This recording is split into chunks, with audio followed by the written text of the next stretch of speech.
This wild reality that we are calling living here on Earth at this moment is in the big pivot. They just announced, Ford government just announced that all non-essential businesses are going to be shut down and everyone's to stay home for this quarantine. Go home. Go big or go home. It's sort of Go big or go home. Have you actually philosophy. Have you actually touched that? Because I'm not sure. Cheers. This one was yours. I haven't touched it yet. Me either. Oh, look at that beautiful bird. I know that is What's a. that bird? Oh, with the blue on the head. Blue So I thought bird it might be a singing. cowbird. No, it's too big. You run away. Oh. Yeah, you go up like that. Okay, You well. can see it. Okay, Just so now I kind of got it. It's not straight. So we're riffing. So here we are in day, maybe the second week of COVID-19. What day are we? Tuesday. So yeah, last week was March break, and they ordered a 2-week closure, which we're thinking is actually going to be extended. Already it's extended. And tonight, they're saying, okay, so any businesses that are deemed by this big long list in Ontario, saying you can't actually get together like we're doing here, you're no longer able to do that. We're going to have to do these calls through Zoom. And so what I was thinking, all right, so because here we are the last day today, before that's outlawed in some fashion. One could argue that we are kind of like family and we're doing this. Well, that's what business.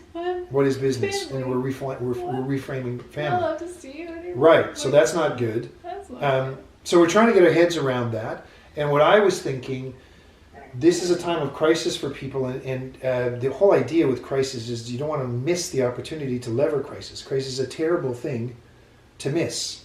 And in missing it, crisis typically precedes a pivot of some kind. We've got a singing dog in the background. Let me just free them. They've been playing in the mud. Or maybe they're all muddy. Well, muddy? Sam is certainly muddy. Let's see. I was also just thinking maybe we need to have this higher, this camera. Okay. There we go.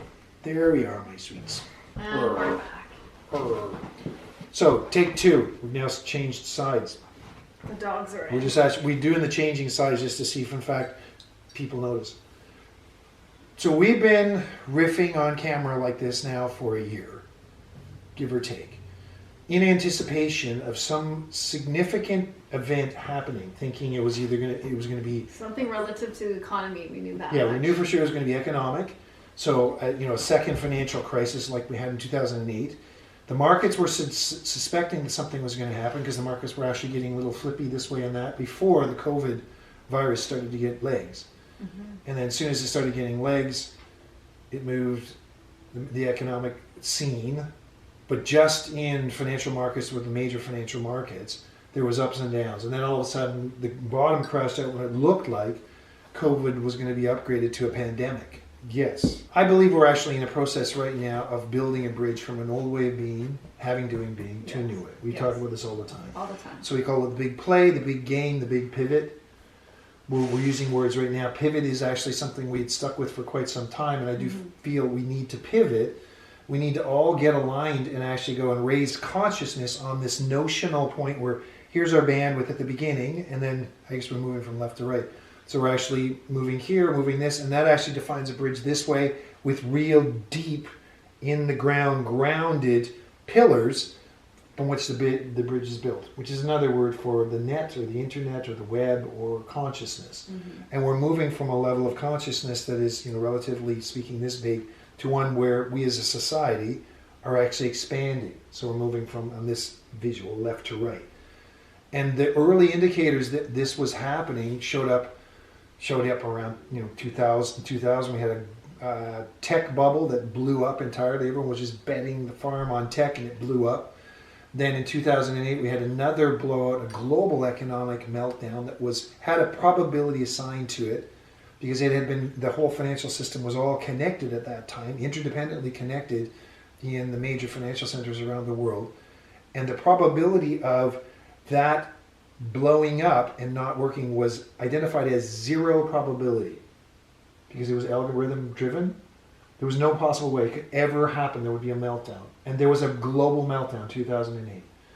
Now, the thing that actually happened then was we were not all that tight as a global community. So China and India in particular were not willing to come to the table to help with the bailout, because where the economic crisis started primarily was in the housing markets in the United States. So the United States under Obama, actually as Obama came into office after Bush just handed it off, they had to actually go and they had to patch it up themselves. So in essence what they did is they printed a whole bunch of money. And they were almost at a point where they could not accomplish. Hello! Hi! And then we fast forward to the point 2020, and it's not the wealth that's driving it. The thing that's actually driving this whole pandemic is the well-being component. And as soon as the well-being goes, and it's going global, we're now having an economic meltdown that is global, similar to what happened in 2008, except we're now shutting everything down. So we're all contracting. So as people these behavior contracts, the economic impact is actually followed. So people are contracting in illness in the well-being category. So we're having a meltdown there. Then we're having a meltdown economically. So we're having something that's unprecedented in terms of economic impact, health impact, well-being impact. And we thought we should actually do a little show on that front. You got Sharon just coming back from Sharon just done chemotherapy. Hi. Hello there. We're just